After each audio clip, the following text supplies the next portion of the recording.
हरे कृष्णा कृष्णा कृष्णा हरे हरे, हरे राम राम राम हरे हरे।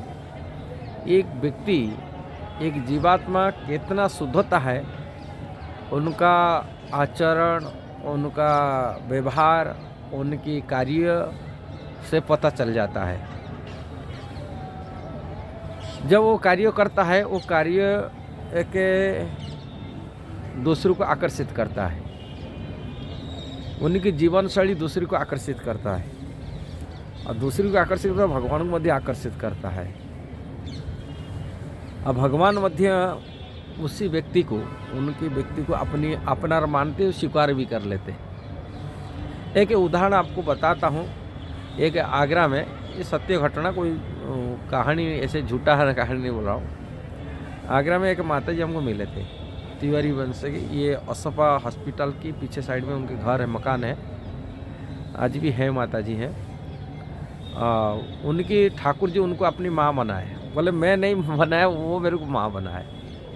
ये ठाकुर जी बोले मैं रात को सपनों में मेरे को आए हैं, मेरे को बुलाए, माँ मैं इधर हूँ। मैंने गिरिराज में तड़ा गिरिराज की कोई ठाकुर जी छोड़ के गए थे। ठाकुर जी वहाँ थे विग्रह लड्डू गोपाल।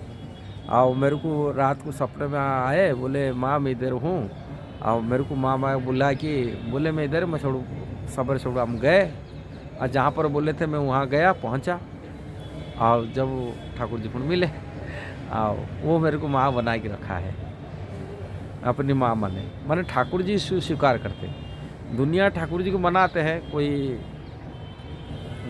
पुत्र रूप में मानते हैं, कोई पति रूप में मानते हैं, कोई मालिक स्वामी रूप में मानते हैं, कोई मित्र रूप में मानते हैं, किंतु ठाकुर जी किसको मानते हैं, ये बड़ी बात है।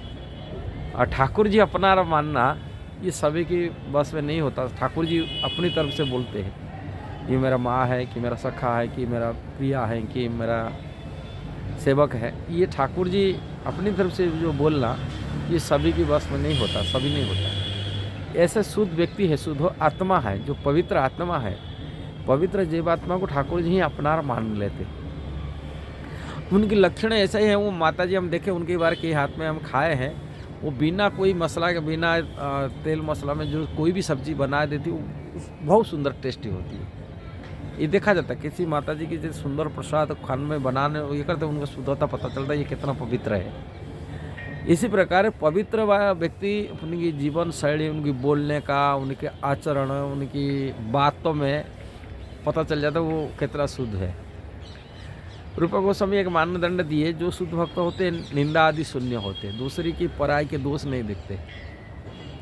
दूसरी की दोष न देखने वाला व्यक्ति शुद्ध आत्मा होते हैं, क्या उसके अंदर दोष नहीं होता है। कारण अंदर, अपने अंदर में जो दोष नहीं होता, वो दूसरे का दोष देख नहीं सकता।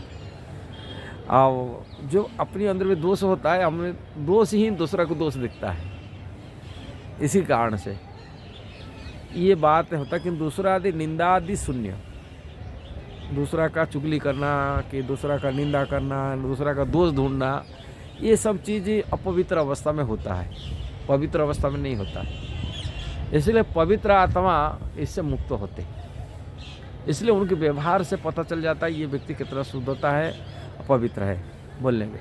और कोई भी कार्य करता है, उनके कार्य में ऐसा ही होता है शुद्ध, माने कोई गलत कार्य नहीं करते, किसी की दुख देने वाला कष्ट नहीं करते, कार्य करते, कि दूसरा को परेशानी करने वाला कष्ट नहीं करते। ये पापों के कारण से व्यक्ति गलत कार्य में लग जाता है, गलत व्यवहार रखता है, गलत कार्य में लगता है, पाप के कारण से उनकी अंदर में पड़ा हुआ है। और शुद्ध आत्मा, जीवात्मा ऐसा कार्य करते, वो तो अपना तो भलाई करते, दूसरा की भलाई करते, दूसरा के कल्याण कार्य करते, दूसरा को सुख देने वाला कार्य करते। इसका कार्य एक्टिविटी ऐसे ही पता चलता है ये शुद्ध आत्मा है, पवित्र आत्मा है। पवित्र आत्मा दूसरे की मदद करता है, दूसरे के कल्याण करता है। और उनकी वाणी विषय, दूसरा को वाणी बोलते वो किसी को कष्ट नहीं होता है, परेशान नहीं आता है। किंतु अपवित्र आत्मा, अपवित्र माने अशुद्ध आत्मा, वो बोलने में भी दूसरा को वो कष्ट पहुँचता है, अपनी जीवन भी कष्ट में, दूसरा को भी कष्ट देते बोलने, वाणी में हो, कार्य में हो, कि मन से हो। ये शुद्ध आत्मा का शुद्ध विचार रहता है, उनकी मन में विचार और दूसरा का रहता है। किंतु अपवित्र व्यक्तियों के मन के विचार भी अशुद्ध रहता है, मानसिक दशा तनावपूर्ण रहता है। इसलिए इसे असुर संपन्न बलि कहा जाता है। भगवान भगवत गीता में असुर लोगों की स्वभावदारी वर्णन की है, किंतु शुद्ध आत्मा के अंदर में कोई ऐसी प्रकार विचार नहीं रहता है। मन से भी उन्होंने शुद्ध पवित्र रहते हैं, इसलिए मानसिक शांति उनको प्राप्ति करते हैं मन से। अब वाणी भी दूसरा को मीठा देते बोलते हैं कार्य में, अब कार्य भी करते हैं, दूसरा का कल्याण के लिए कार्य करते हैं, दूसरा को सुख देने वाला कार्य करते हैं। इसलिए उनकी जो एक्टिविटी होता है शुद्ध आत्मा का, शुद्ध विचार वाले की होते, पवित्र आत्मा वाले के होते, उनकी काय मनोवाक्य में वो पवित्रता रहता है, जिसकी वो अपनी भी सुखी रहते, दूसरा को सुख देते। ये इस सिद्धांत की बात है, ये विचार करने के बात है। हम शुद्ध आत्मा शुद्ध विचार को आने के लिए भगवान की खूब भजन करना पड़ेगा, भक्ति करना पड़ेगा। भगवान कृष्ण को समर्पित है। अपनी इच्छाओं से, कामना से, वासना से मुक्त होकर भजन करने से निश्चित कृष्ण के भजन में कोई भी व्यक्ति शुद्ध हो जा सकता है, पवित्र हो सकता है। इसी बड़ी टाइम नहीं लगता है, पवित्र हो जाता है। उनकी जीवन शैली पवित्र होता है, रहन शैली, खाने पीने सब पवित्र होता है। इसलिए शुद्ध पवित्र आत्मा के भोजन भी शुद्धता होता है, खुद भी खाते, खाने पीने शुद्धता रहता है। ये भगवत गीता में सब भगवान कृष्ण बताए कि रखे हैं। और ऐसा जीव शुद्ध आत्मा को भगवान कृष्ण अपना मानते हैं, ये मेरा है, हाँ ये मेरा आत्मीय है। भगवान उनको प्रसन्न होते, भगवान खुशी होते, अपना मान लेते, बोलते हैं, कृष्ण उनको एक्सेप्ट करते हैं, मेरा है। कई बार सनातन गोस्वामी यहाँ भजन करते थे वृंदावन में, किंतु ठाकुर जी मदन मोहन रहते थे उधर है, और सनातन गोस्वामी बोले मेरे को लेके जाओ साथ में, उनके साथ रहने के लिए ठाकुर जी चाहते हैं। और उनकी जो चौबे ब्राह्मण के घर में रहते थे ठाकुर जी, और उनको बोले ये बाबा जो आते हैं उनके साथ में रहना, मैंने उनके साथ जाना है। कोई व्यवस्था नहीं था वहाँ वृंदावन में, जहाँ सनातन गोस्वामी कुटिया थे, घास फूस में वो कुटिया बनाए थे, ना खाने पीने का सूट था, ना रहे ये था, किंतु ठाकुर जी उसी में आसक्ति है कि आए, बोले मैं इनके साथ रहूँगा, जो खा रहे जो पी रहे उनके साथ रहूँगा।